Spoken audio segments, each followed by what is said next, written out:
엄마들이 막 많이들 물어보는 게, 그러면 집에서 나면 전문가 없이 자기들끼리 남편과 자기와만의 이렇게 출산을 할 수 있는지, 좀 약간 출산을 하다 보면 이렇게 내가 생각했던 정상 패턴으로 가지 않는 상황을 본인들은 알기가 되게 어려운 것 같아요. 집에서 하다 보면 내가 진행이 잘 되고 있는지, 아니면 내가 이게 비정상 패턴인지를 모르는 상태에서 남편하고 오롯이 그걸 견뎌내야 된다는 게 문제가 되는 것 같아요. 둘째도 마찬가지고 첫째도 마찬가지고. 예, 그래서 그런 진통하는 동안에 아기가 또 잘 있는지 확인하는 것도 되게 중요하거든요. 그래서 뭐 요즘에는 저 같은 경우는 가정수산을 갈 때 모니터를 다 가져가거든요. 그래서 아기 심박동을 체크를 하면서 아기가 잘 진통을 견디고 있는지를 확인하는 방법을 하는데, 만약에 조력자 없는 출산을 원하신다라고 한다면 이제 엄마들이 많이 준비하는 게 태동 뭐죠? 태아 심박동기를 준비하시는 분들도 도플러? 하이베베 이거? 하이베베. 네, 그거를 상품을 사서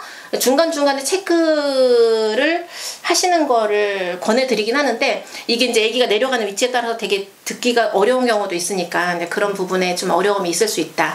그리고 이제 저는 출산을 하다가는 엄마가 이렇게 잘못되는 경우는 없어요. 그런데 출산하고 나서의 출혈이 되게 항상 저는 고려되는 부분이거든요. 그래서 아기가 나올 때 진통하는 동안에는 사실 불나선생님한테 많이 맡겨놔요. 그리고 출산이 임박했을 때는 완전히 저도 긴장된 상태에서 출산을 봤거든요. 왜냐면 아기가 나옴이 끝이 아니라 아기가 나오고 나서 그 뒤에 출혈에 대한 부분을 백업을 해주는 게 저의 역할이라고 굉장히 생각하기 때문에, 아기가 나왔을 때 아기 상태를 확인해주고, 그리고 출혈이 있다 그러면 그때 응급 조치를 해줄 수 있는 이런 시스템이 전문가랑 출산할 수 있는 안전한 출산이지 않을까 싶어요. 그래서 조력자 없는 출산을 저는 권해드리진 않지만, 만약에 하신다라고 하면 출산을 했을 때 출혈이 자기가 이렇게 봤을 때 좀 많이 나온다 생각하면 119를 불러서 병원으로 이동을 하는 게 맞는 거죠. 근데 그조차도 119가 와가지고 하는 그 시간조차도 못 견디는 상황이 생길 수도 있는 거잖아요. 네네. 실제로.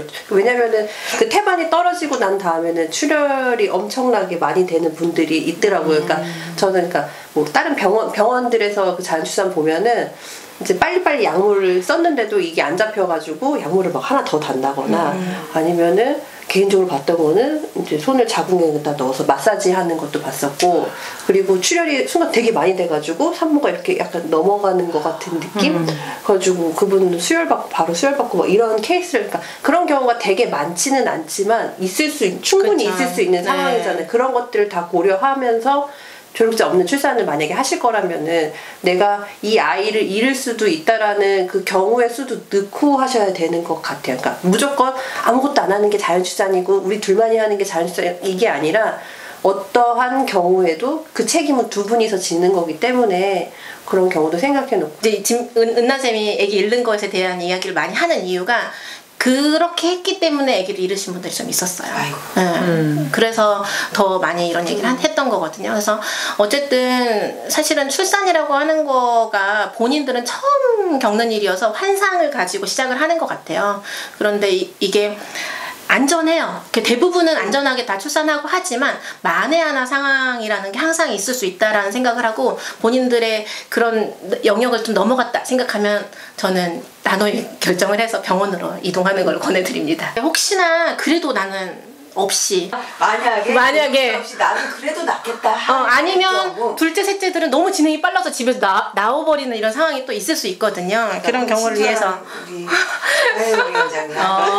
그래서 이제 설명을 좀 드리려고요. 그래서 아기가 이제 이게 뱃속에서 이렇게 나오면 회음부에서 이렇게 보이거든요. 그러면 이제 엄마가 막 배가 아프다 그러면 힘이 들어가요. 막 하고 이렇게 힘이 들어간다 그러면 엄마를 세워놓으시면 안 돼요. 왜냐면 아기를 이제 세워놓은 상태에서 아기를 낳게 되면 아기가 진짜 바닥에 떨어질 수도 있는 상황이거든요. 그래서 엄마 보고 누우라고 하셔야 돼서 누워서 다리를 벌린 상태에서 이제 밑에 쪽을 아빠가 바라보고 계셔야 돼서, 그런 상태에서 이제 아기 머리가 보이기 시작하잖아요.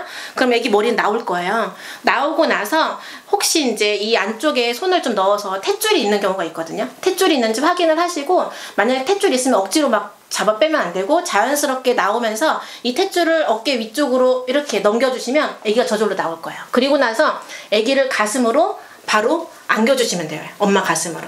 그리고 나서 이제 아기가 울어주는 게 건강함의 사인이거든요. 그래서 이 건강함의 사인을 만약에 보내지 않고 잘 안 운다 그러면 등을 문질러 주시고, 발바닥을 이렇게 문질러 주는 거예요. 그렇게 하면서 아기가 잘 울게끔 유도해 주시는 게 지금 적절한 조치 방법이고, 만약에 이제 나왔는데 이 탯줄을 어떻게 하는 방법이 없잖아요. 그럼 이때는 사실 119 부르면 119 대원들이 다 이 집게를 가지고 있어요.